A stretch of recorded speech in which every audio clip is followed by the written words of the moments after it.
Alrighty, hey guys. Today, I'm trying to hold this while I'm not covering the microphone.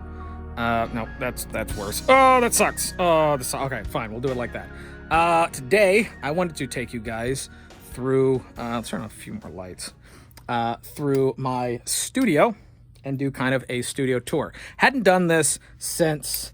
That's probably good. Hadn't done this since I updated my space.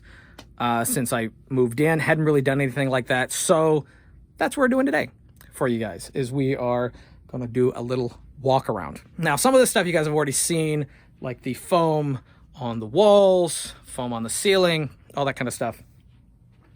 So some of this is, you've already seen it. The desk is probably the dirtiest thing that I have in my office. Which is also my bedroom, just because it's a 2-bedroom apartment and I got a roommate. And if he wasn't here, then I would utilize his space, but I can't. So I got to cram everything into one space. Computer down there, that's needing an upgrade. And I actually have the processor and the new motherboard and all that kind of stuff for it. So I'm just needing to, get caught up on all my work so I can take a whole day of taking that thing apart to upgrade it. Anyway, these are the microphones that I normally use for doing things like podcasts or the Let's Plays or when I'm doing my live stream. And this is the Technica 87.5R.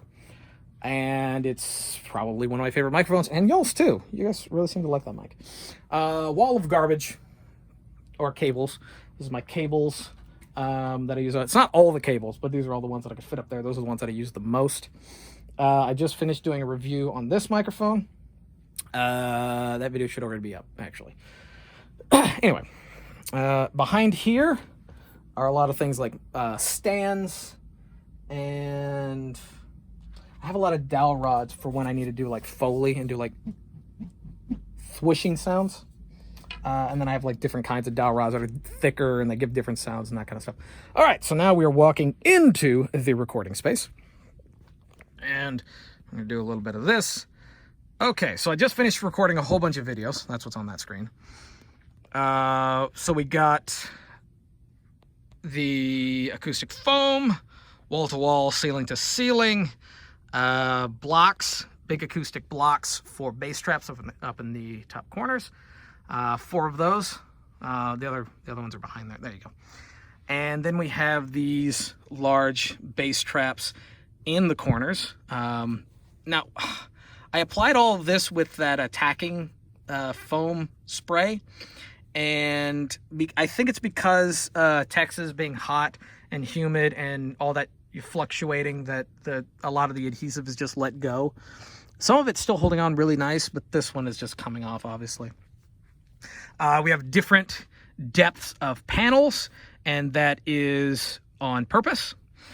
Basically, the deeper the panel, like so, the lower the frequency. So if you're trying to get rid of lower tones or lower frequencies, bass traps and deeper wedges.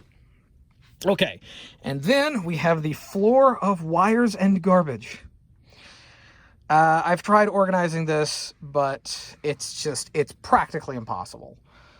Just because I have so many lights and things in here. There's my little hub that I plug everything into. That thing is getting old and is starting to give out, so I need to replace it. And then we have the screen, the standing desk, more or less, with keyboard and mouse. This is normally where I would put my water, right there. This is the kind of thing that goes on a wheelchair, but I just put that there so that I would be able to get water. However, now since I'm trying to drink more water, so I'm trying to drink more water. I got this big bag boy. And it doesn't fit there anymore. It will fit there, but I'd rather leave it out there so there's no chance of it getting on all that. So, all right. Mixer, favorite mixer that I will need to replace at some point. This is the Yamaha MG10XU. Boop. And it has 2 channels with compression, but if I'm going to be doing like podcasts or having more people on my other channels, then I will want some extra channels on here with compression for people because, people's voices fluctuate. And headphones, I actually recently repaired these myself. The hinges were broken, so I had to learn how to solder, which isn't that hard, surprisingly. So if you're into voiceover and you want to be able to replace stuff on the cheap, you can order stuff from the warehouse for far less than it would be to just replace the headphones, because there's like $170 headphones. And then you can, order those individual parts and then just solder it together. A little cheap soldering kit. Obviously, the workhorse, my workhorse microphone, I am so sorry. My workhorse microphone, the Sennheiser MKH416. And this is, of course, my camera corner, where the cameras that I use are. Now, I don't use this one all that often anymore because the Elgato screen capture device is freaking out and is not consistent anymore. So I'm just not using it, using all webcam now. I have this little music stand light. The reason I have that is so it illuminates the keyboards, because normally I don't have all those lights on, and all I have is this one above me, because it's the one that just standard in the closet. And so what'll happen is my shadow will be cast over the keyboard, and so if I'm trying to type something, I can't see the keyboard. So I got that so that I could see what it is I'm typing.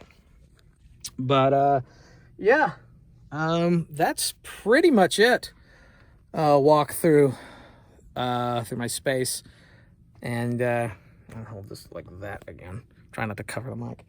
Yep, that's pretty much it. I don't know how good this video is going to look, because I'm just holding it like a goob, like a straight goober. But yeah, that's it. Some of you guys wanted to see that, and there you go. Hope you enjoyed it.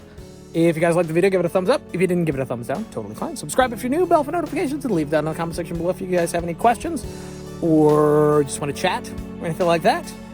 And until next time, peace.